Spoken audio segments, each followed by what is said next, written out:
আসসালামু আলাইকুম। আজকের এই ভিডিওটি তাদের জন্য যারা সরকারি ও বেসরকারি চাকরির প্রস্তুতি নিচ্ছেন।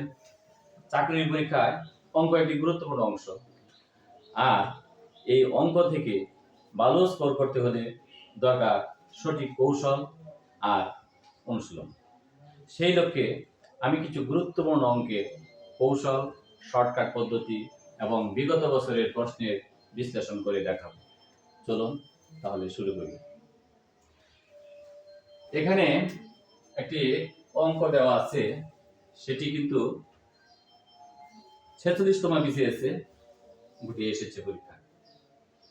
দেওয়া আছে x square plus y square plus z square equal to 2, xy plus yz plus zx equal to 1 হলে এটার মান কত? x plus 2y whole square y plus 2z whole square plus z plus 2x whole square এর মান কত?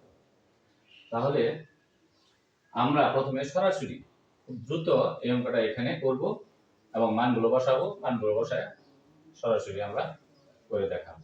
তাহলে প্রথমে আমরা এখানে দাগটা আমি লিখব x plus 2y whole square plus y plus 2z whole square plus z plus 2x whole square.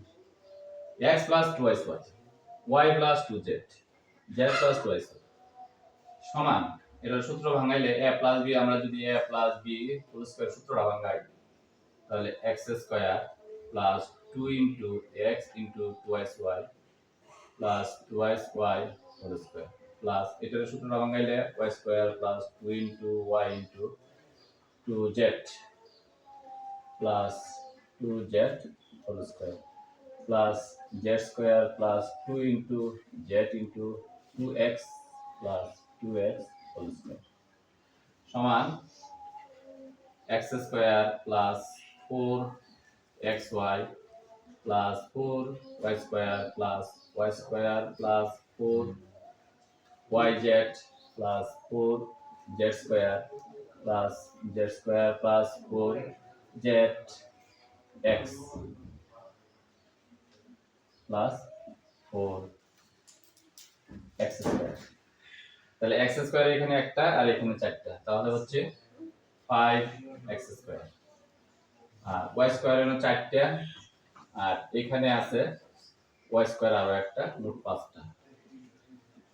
এবার z এখানে চারটা আর এখানে একটা 5টা, 5z স্কয়ার। আর এগুলো যদি আমি সিরিয়ালি সাজাই 4xy plus 4yz plus 4zx, এখানে আমি 5 কমন নিয়ে গেলাম, x square plus y square plus z square.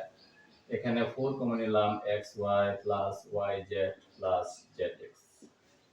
এখানে মানগুলো বসায় দিই, x square plus y square z square মান হচ্ছে 2 আর এখানে মান হচ্ছে 1।